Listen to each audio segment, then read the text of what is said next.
Well, what would I say?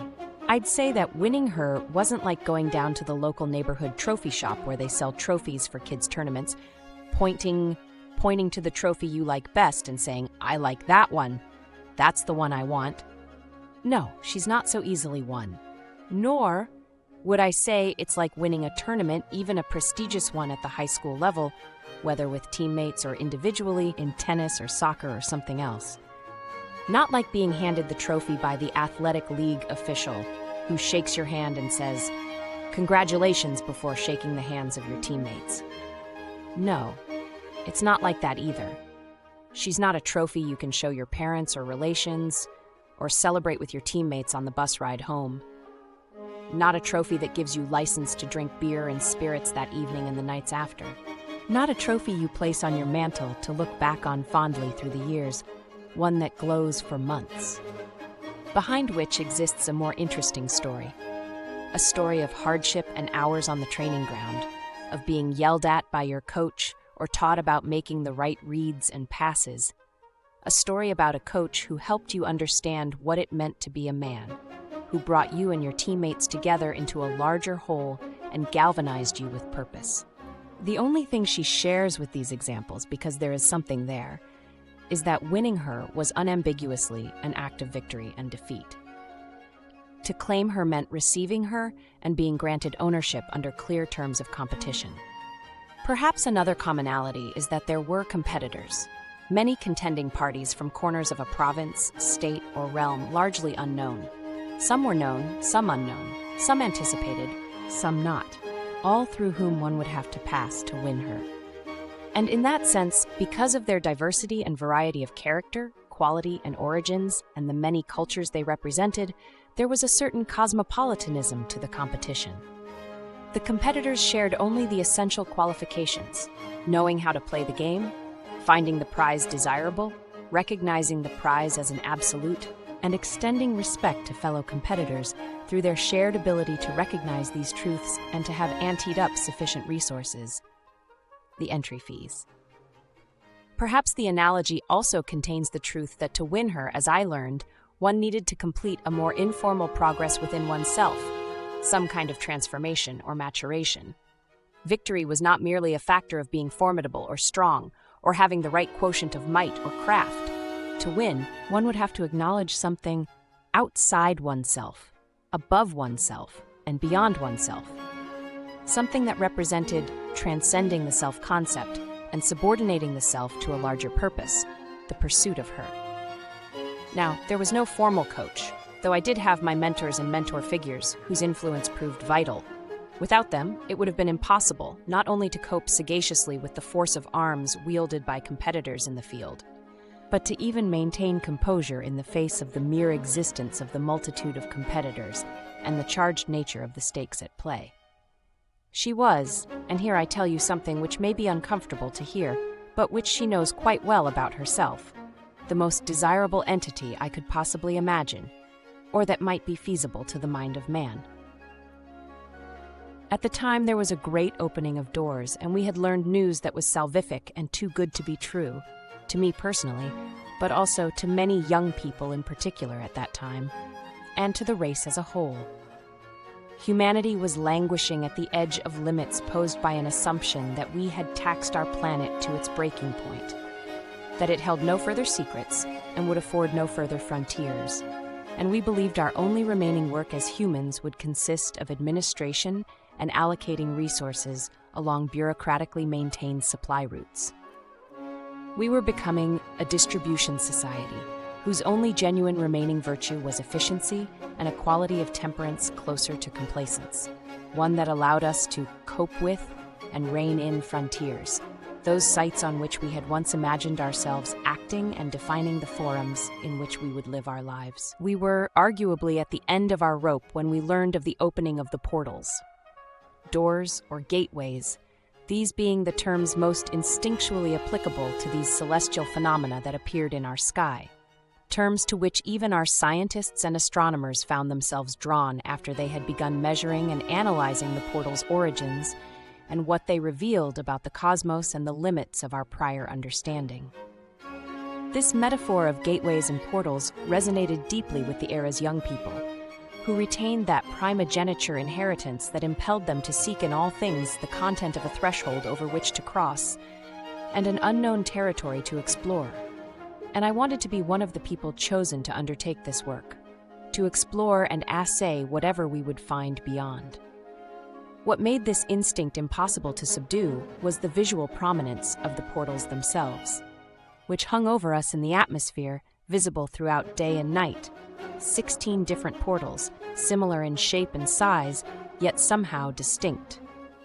Perhaps only to the imagination extrapolating on the coordinates over which they hung, though some insisted they could be distinguished by the characteristic wave color tonalities visible in their apertures.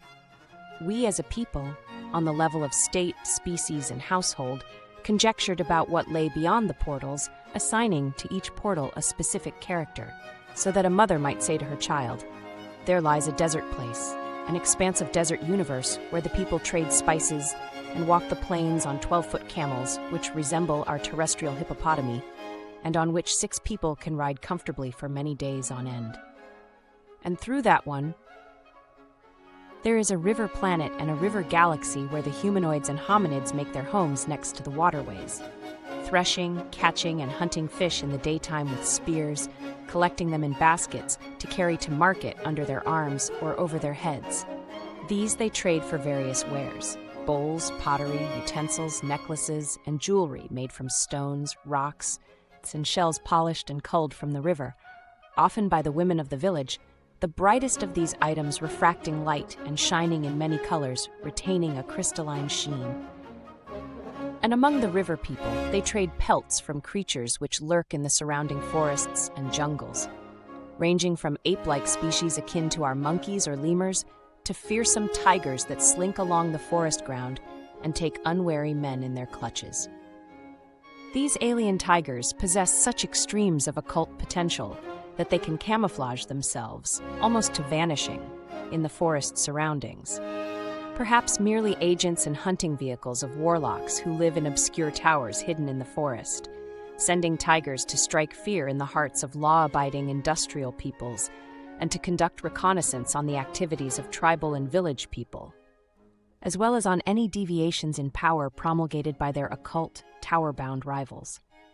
Yes, we were an eager people once again, our gated and respective animals jolted into action after years of dormancy and restriction, dreaming of new possibilities, of goods our explorers might bring back to throw diversity into our marketplaces, and of the stories our astronauts might share on behalf of our planet and race. With other races we imagined compacts and arrangements, both mundane and ambitious, envisioning innovations as expansive as establishing regular modes of accord between our homeland and the people of other planets. And it was not a stretch to imagine that within 2 years at most, we would see the first aliens walking on the face of our Earth. "Don't trust the aliens," said a sign held by a vagrant in the city square. "Keep the aliens off our planet," said another by a beggar panhandling on the street. "We don't want them here." And once again, mothers had reason to instruct their children about the dangers of prejudice and fear, to tell about the sights they had seen, the creatures they'd encountered, the perils they had faced, strange, exotic, beautiful, and terrifying, and the relationships our politicians might broker between our species. But it was not to be. We had naively presumed, as many people do when submitting to the discretion of an oppressive system, that our government's character differed in type from what we were actively seeing, from what might have been inferred by their conduct. And if there were faces of dissatisfaction at inefficiency, at perceived inefficiency, or at limitations on certain freedoms, if there was some latent impulse to blame our government systems for suppressing our access to spirit and freedom, there was simultaneously a feeling, not uncommon among suppressed people, that what we were seeing and feeling was only a partial truth. Therefore, no matter what grievances we may have internalized over the last 20 to 30 years, we had no grounds to make definitive conclusions about the character of those who composed and controlled government. We might, this being an opinion generally permitted, feel our government systems could have performed better. But we certainly did not doubt, did not strongly question. We chose to continue believing that these inefficiencies did not mean the people who occupied government weren't fundamentally doing their best with our interests at heart. This enduring conviction, this insistence on the basic good character of our leaders and administrators, was an optimistic assumption that if conditions and life's stakes were to change as they did, our government and bureaucracies would adapt to serve our interests as a people and as a race. We believed our ability to avail ourselves of new opportunities would not be hampered by those in charge, that they were still the best among us to handle decisions involving complicated resource chains, that they remained the most able to animate infrastructure and mobilize it appropriately for any situation. It was because of these assumptions that we as a people adopted a posture of waiting for many months after the gateways first appeared, during which time we received little communication from our governments. What communications we did receive lacking actionable content, filled instead with euphemisms and every cynical trope of bureaucratic language. For 6 months or more, governments and state agencies across the world offered only doublespeak and postponement, variations of the same basic message, that we should sit tight while they assessed the permutations and performed calculations, that the situation was being handled, that we should not grow impatient, that we had to appreciate how unprecedented and complex the situation was, and how critical it was that the right decisions be made, the right compromises reached, the available resources sorted out before any false step was taken. Any action, they insisted, must be affirmed by all contributing parties. This was the most delicate and charged inflection point our world had ever faced, and history would be defined by the negotiations and judgments made at this time.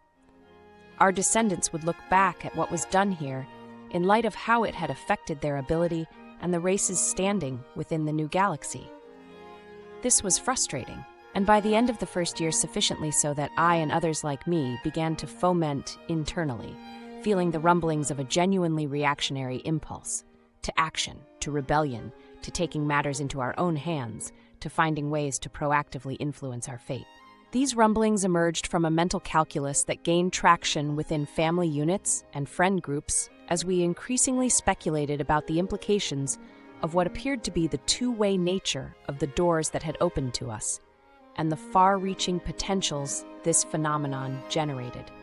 The reasoning being, if our planet had become subject to some cosmic hand of fate manifesting through the appearance of intergalactic, interplanetary, or interdimensional doorways in our night sky, it would follow, and be foolish to believe otherwise, that other planets and intelligences had been likewise affected. Even assuming it wasn't intelligence far more advanced than our own that had opened these portals and orchestrated this invitation, if we failed to act or respond, we would be complicit in what could only be interpreted as an act of interplanetary, interspecies rudeness. The world out there a smorgasbord, and we refusing to eat or pull up a chair, setting ourselves to come late to the spread or miss it entirely. By the time we got there, all the good stuff would be gone. We also feared that our failure to reply would invite a different sort of communique, one more hostile than we would have received had we met a basic standard of decorum and simply responded as any sociable neighbor would do. And darker still were the possibilities suggested by the most paranoid among us, that there was nothing friendly behind the portals, but rather a nefarious intent. That behind these portals were amassing leagues of ships constituting an invasion force that any day might descend upon us, in no small part because any monitoring of us would show that we hadn't taken even basic steps toward marshaling a defense. We can only imagine what they must think of us, some were saying. Imagine what conclusions they are drawing about our leadership, that we are blind, or so incurious we have failed to see the portals in our sky. Perhaps blind to some portion of the electromagnetic spectrum of which the portals consist, or simply indifferent to anything beyond our ken, content as a species to live out our days on our planet, kicking rocks around and poking in the dirt with sticks, and drawing icons in fecal matter on our faces and trees. It was not a proud time to be human, and my family and culture had always indulged nostalgia and remained starry-eyed about what the human spirit could achieve. We were more demanding about what our government owed us and how it ought to conduct itself. while people from other cities were likely less caustic in their response to leadership and more amenable to the injunction to sit tight. By the 8th month, I knew my constitution would compel me to seek answers. That I would need to navigate unsanctioned forums to respond to what I felt was the truest form of deliverance I would ever know, and so I started to sniff around. I soon discovered that not all of humanity had spent the years since the portal's appearance sitting on their hands. And with this came another truth. The government and its global network were deluded in thinking they alone held global capital and the capability to respond to interdimensional exploration. Perhaps the less said about how I brokered introductions to the foremost personalities in this sphere, which I knew was a black market, criminal underworld, or about what I had to do to establish my credibility in their circles. Though even then I found that a basic willingness to do whatever it took, combined with an "as long as I'm involved, I'll be happy" attitude, could work wonders in ingratiating yourself with people you didn't know.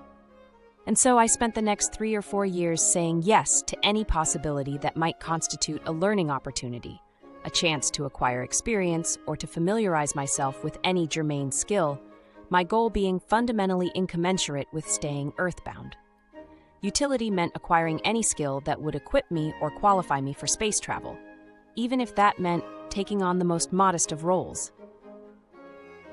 For there were ships leaving Earth out of the underworld sector, using shielding and radar-deflecting technologies, and carrying envoys and goods of many kinds, ships that intended to penetrate and interrogate the heart of the matter and the truth behind the portals, and I knew that I would do whatever it took to be on those ships.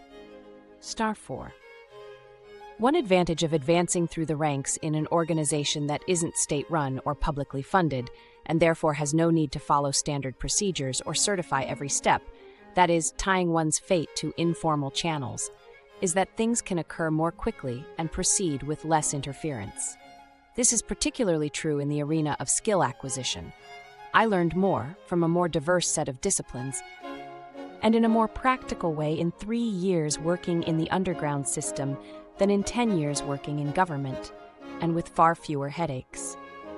I was never one to have much tolerance for officials, for bureaucratic procedures, or for people whose temperament requires them to uphold these procedures as infallible, and I liked this about the underground and its personalities, the lack of formalization, as if I had found a home, though not one I expected to find. I discovered many people who shared my attitude about what we came to see as the monopolization of knowledge and skill by people who were neither the rightful nor sole possessors of that knowledge. This was what government had become, at least from our viewpoint. Perhaps the inevitable consequence of what government is ontologically, an organization that seeks to make itself the sole legitimate practitioner of all things, regardless of whether such control is warranted or serves the good of the people it claims to protect, and in whose name such protocols are adopted and enforced. "They can get away with anything," said one of my mentors. "All they have to do is say it's a regulation and that it's protecting the people. Trust me, the government encourages more loss and theft through its actions every year than we could ever do through ours. And I might add, it costs people more in life and vitality through its suppressive protocols than we ever could through a lack of regulation, or by being the agents who benefit from that lack of restrictions." This attitude, not uncommon among those I was spending my time with, became more than merely attractive ideas or foreign logic. It became core truths I started to hold as fundamental beliefs. This was particularly true as these beliefs explained how I had gotten where I was and why these were the means through which I pursued my honorable aims. The standard explanation that the government was either poorly equipped, incapable, or too indifferent to understand my case, or cases like mine, no longer sufficed. We were, and I was, disposed to this path, and I was realizing I always had been. My involvement with the criminal sector was really just my finally acting in a way consistent with that fact. Here I echo what millions have said before me, what perhaps every rebel, nonconformist, or lazy swine has ever told themselves, that the system doesn't work for all people, isn't made to work for all people. It only really caters to a particular type of person, and I am not that type. My alienation was aided by my growing awareness of the tools, devices, and techniques that government and the institutions of the status quo deployed to perpetuate their control and monopoly, extending right down to those who had been my neighbors, and many of those whom I had once called friends, all of whom presumed the superiority of their methodology, not least among these a set of implications, names, labels, and characterizations leveled at anyone who represented a destabilizing influence or didn't seem to fit. These labels included accusations of being lazy, unintelligent, selfish, undisciplined, unpatriotic, subversive, disloyal, or inwardly perturbed. All my life I had dodged their stench and avoided having them applied to me, though I had fought these labels only to learn now, through my relationships in the underworld and among criminals, how patently false many of them were, how void their ascribed content was, how little connection it had to anything in my soul.